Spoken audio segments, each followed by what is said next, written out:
Retour de notre émission pour la dernière partie et puis nous parlerons du bilan des Jeux et nous avons choisi de vous parler du Mali. Et puis, sont toujours avec nous. Eh bien, tout d'abord, Diarra que je vais saluer de nouveau. Bonjour Diarra. Bonjour José, bonjour à tous. Et nous avons avec nous Bruno Aoyo. Bruno, bonjour. Bonjour José. Oui, Saïd qui flippe un peu avant la fin de ces Jeux. Bonjour Diarra.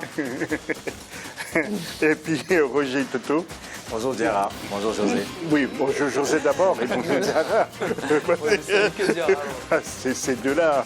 Bon, la question de cette émission, les pays africains doivent-ils s'engager un peu plus donc pour les prochains Jeux? Eh bien, vous allez sur jo2016@africa24tv.com. Messieurs, vous l'avez réclamé et la voilà. Juste après ça, nous allons retrouver Diarra que vous avez sollicité.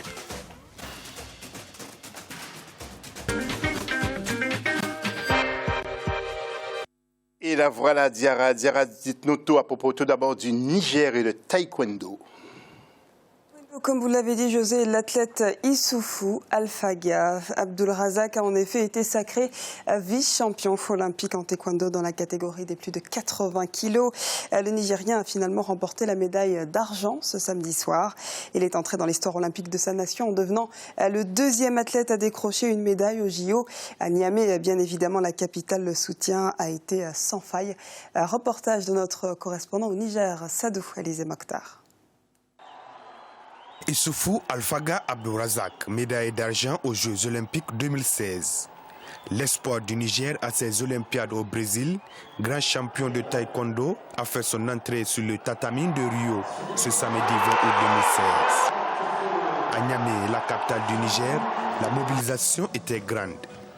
L'Académie des arts martiaux où a été projeté en direct, les combats de Alfaga étaient pris d'assaut par la population. Issoufou Alfaga a donné l'espoir au Niger dès sa première sortie en battant le Français Mbaye Ndiaye au 8e de finale. Aujourd'hui, nous venons d'avoir une première récompense et nous croyons sincèrement à lui. Nous savons que cette médaille, nous allons l'accueillir à l'aéroport, Inch'Allah. Je suis très certain de ce monsieur. Nous pensons qu'avec ce talent, avec cette expérience, avec cette taille et cette expérience, Alfaga va nous ramener la médaille. Et je crois que c'est tout le peuple nigérien qui est derrière lui, qui doit encore être derrière lui. Jusqu'à minuit, s'il le faut, nous serons à l'Académie des Arts. On va revenir suivre tous ces combats. On va le supporter jusqu'au bout et on va l'accueillir triomphalement, Inch'Allah. L'Académie des arts martiaux de Niamey ne désemplit pas jusqu'au dernier combat de Alfaga. En quart de finale, puis en demi-finale, le champion nigérien élimine successivement ses adversaires du Brésil et de l'Ouzbékistan avant de se plier devant son adversaire d'Azerbaïdjan en finale et remporter la médaille d'argent. Issoufou Alfaga Abdulrazak a fait rêver tous les Nigériens. Comment c'est difficile, on croyait, jusqu'à la fin. Comme vous avez vu, on ne le voyait pas venir, l'autre combattant. Le combat a changé et il a été plus tactique, il faut le dire. Donc il a pris notre combattant au dépourvu, il a essayé, il a fait de son mieux.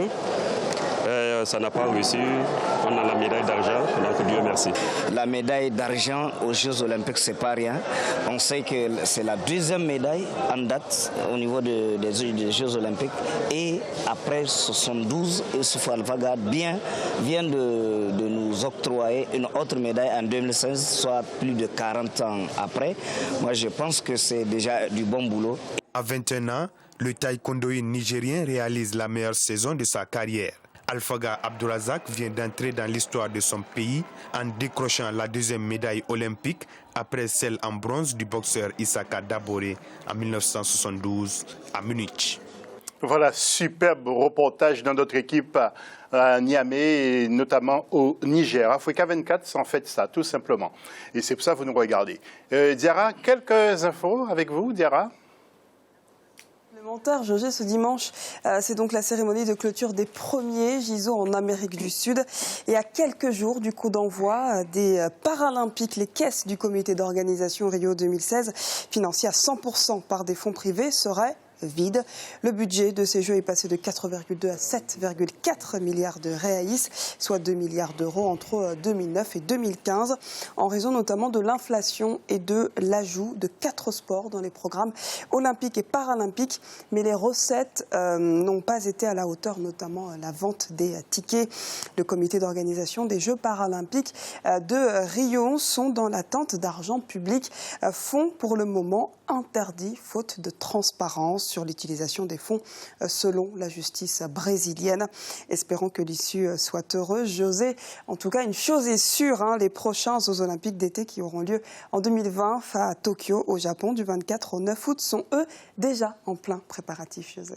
Voilà, merci beaucoup Diarra. Merci aussi à toutes les présentatrices qui nous ont aidés à vous présenter justement cette émission consacrée aux JO. Alors d'autres images donc de ces JO avec tout d'abord, merci beaucoup Diarra. Du handball chez les femmes avec la défaite de l'équipe de France face à la Russie 22-19. Les Françaises avaient donc bien ménagé leur monture. Jusqu'à présent, là, donc je finis une troisième. Beach volley avec les filles, précisément, et donc les Brésiliennes qui ont été mises KO par les Allemandes et puis les hommes également. Donc, et puis vous avez aussi vu aussi le volleyball normal avec les Chinoises qui ont gagné donc, face à la Serbie. Et les États-Unis terminent à la troisième place. Alors, messieurs, qu'est-ce qui vous a marqué? On ne fait pas de bilan, mais qu'est-ce qui vous a marqué jusqu'à présent? Il paraît que le nombre de médailles sera supérieur pour l'Afrique par rapport aux derniers Jeux. Nous, Bruno, allez-y. Peut-être Bruno, vous n'avez pas les chiffres. Vous n'avez pas travaillé sur ces stats encore pour l'instant. Mais qu'est-ce qui vous a marqué pour ces Jeux, sinon? Moi, en tout cas, j'ai bien aimé les performances des joueuses d'origine africaine. Normalement, il faut se souligner aussi dans les rangs de la France, qui s'est incliné en finale face à la Russie. Il y a Siraba Dembélé, l'arrière-gauche justement, qui joue en Russie, qui a été très bonne sur ce match, qui a marqué 5 buts notamment. Il y a une jeune basketteuse camerounaise aussi qui monte avec l'équipe de France, d'origine. Oui, Olivia et Poupa qui était meneuse et qui a donné 4 assists dans leur défaite, malheureusement pour la médaille de bronze face aux Serbes, qui a été bonne aussi, tout comme Isabelle Yacoubou. C'est dommage, mais en tout cas, ce sont de dignes représentantes de la diaspora. Merci Bruno. Vous, de votre côté, Saïd, vous avez quelques flops et des tops? Flop, je dirais la participation des Marocains au demi-fond, pour être sévère avec mon pays. Il y a un creux générationnel, on est loin des Nawal El Moutawakil, des Saïd Aouita, des Hicham El Guerrouj. Ça va venir, Saïd. Oui, pas désespéré, non, mais là on mettait beaucoup d'espoir sur Iguider qui s'est désisté du 5000 et qui est parti sur 1500. On ne sait pas pourquoi il a fait ça alors que c'est un spécialiste du 5000. Au final, il prend la 4e ou 5e place. Mais en tout cas, je suis satisfait par rapport au continent africain, par rapport à la prestation en règle générale. On attend encore les résultats du marathon où je suis sûr que les Kenyans vont prendre des médailles. Donc tout ça va venir encore plus garnir le panier de médailles. Donc c'est une bonne chose, on avance. Roger, vos flops et vos tops? Le flop, qu'il n'y ait pas des représentants des RDC, c'est triste à le dire. Et le top pour moi, ce qu'on vient de voir là par rapport à Youssouf Alfaga, de voir tout un peuple derrière cet athlète et puis entendre le mot du ministre des Sports et cet encouragement, j'ai trouvé ça très très fort. Et puis voilà, 40 ans après, qui arrive à ramener une médaille d'argent, j'ai trouvé que c'est très très fort. Donc c'est mon top. Merci, Roger. Oui, Saïd, rapidement. Oui, juste une dernière petite chose. Je rejoins encore Roger une deuxième fois parce que on verra rarement dans un pays européen ou tout autre pays occidental autant de joie pour une médaille d'argent de taekwondo. Et il n'y a que chez nous on voit ce genre d'émulation populaire autour d'une médaille d'argent de taekwondo. Et ça, c'est beau. Tout à fait. Merci Saïd, merci Roger. Je voudrais aussi revenir sur les supporters brésiliens avant le match Brésil-Allemagne. Écoutez ce qu'ils disaient et comment ils se sont mobilisés. Regardez. Même les Allemands aussi. Oublié complètement? Non, nous n'avons pas oublié. Mais maintenant, c'est un autre tournoi. Nous sommes aux Jeux Olympiques. C'est un autre match, un autre esprit, et nous allons aller dans ce sanctuaire et crier. Ce sanctuaire du football brésilien, celui de Maracana. Je veux d'abord voir le Brésil gagner la médaille d'or. Elle nous manque. Si le Brésil pouvait gagner 7-1, ce serait une belle revanche. Ce serait une grande chose ici, dans le stade Maracana. Le fantôme de 1950 du Maracana se noyerait. J'espère gagner la médaille d'or, quel que soit le score. Ce 7-1 est juste une blague, mais avec le goût de la vengeance.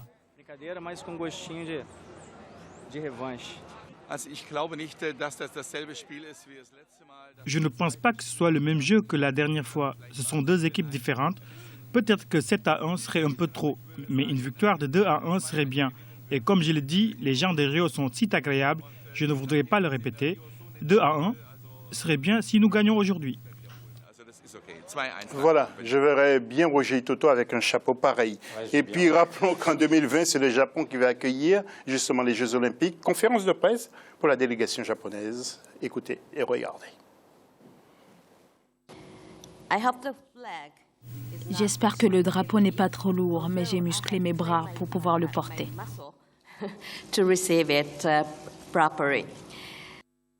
Les nouvelles du continent, bilan.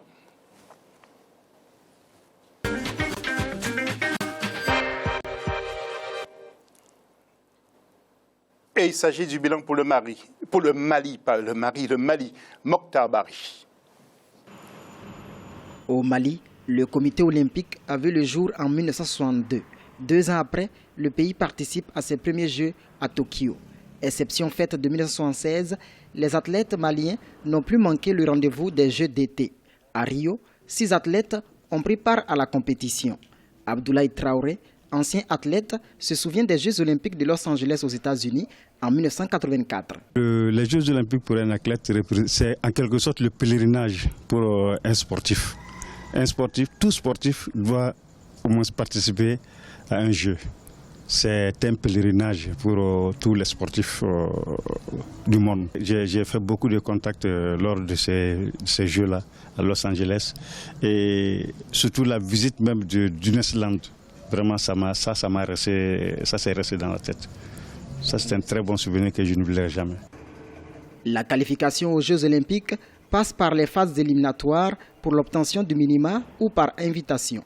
Au Mali, un seul athlète, Ismaïl Koulibaly, en taekwondo, a obtenu le minima. Après 2 semaines de compétition, tous sont sortis par la petite porte. Pour l'ancien athlète, la baisse du niveau de l'athlétisme se trouve à la base, c'est-à-dire dans le milieu scolaire. À part un seul athlète, tous les autres ont été invités. Seul le taekwondo a eu son billet de participation. Sinon, tous les autres ont été invités.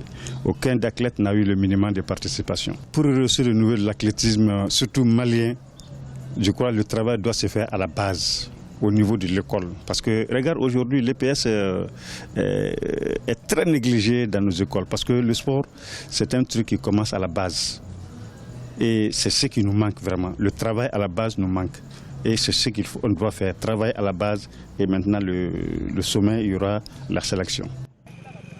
Les Jeux de Rio terminés, le cap est mis sur le tournoi de la solidarité qui verra la participation de plusieurs athlètes venus du Burkina Faso, de la Côte d'Ivoire, du Togo ou du Niger. 52 ans après sa première participation, le Mali n'arrive toujours pas à décrocher la moindre médaille. Voilà, et puis avant la fin de l'émission, Saïd aura une confidence à nous faire. Je voudrais juste vous donner la réponse à la question. Les Africains doivent-ils se lancer davantage dans les sports, aux prochains Jeux? Lansana Sidibé nous dit qu'il faut des infrastructures modernes et maintenir nos athlètes sur le continent en leur donnant une bonne condition de vie. Il y a eu plein d'appels, je prends un autre exemple, c'est Landry qui nous dit qu'ils doivent plutôt commencer par mettre tous les moyens en œuvre pour le développement du sport dans leur pays. Bruno, un dernier mot avant d'écouter Saïd. Ça a été de très beaux jeux qui nous ont souvent fait rester devant la télé jusqu'à l'aurore. Mais bon, voilà, on a beaucoup travaillé et c'était très sympa d'être dans votre équipe pendant ces Jeux Olympiques. Merci Bruno. Saïd, la confidence, vous serez dans 4 ans au Japon. Oui, c'est exactement ça. Je vais être l'envoyé spécial d'Africa 24 aux Jeux Olympiques pour couvrir les performances de nos athlètes africains. C'était la confidence du jour. J'espère que je fais plaisir à beaucoup de personnes. Donc voilà, mais sinon, oui, totalement d'accord. Je suis très content d'avoir participé à ces émissions-là et très fier justement des parcours de nos athlètes. Roger, dernier mot. C'était que du plaisir. On a passé un très bon moment et puis les athlètes nous ont fait plaisir. Mais c'est pas fini, hein, Roger. Oui, non, mais ils nous ont fait plaisir et puis donc voilà quoi. Donc je suis heureux. Voilà. Il faudra se lever tôt pour prendre la place de ces deux-là. Mais oui, ces deux-là, vraiment deux phénomènes. Hein. Hors antenne, vraiment, qu'est-ce qu'ils se disputent un match, tous les deux de football.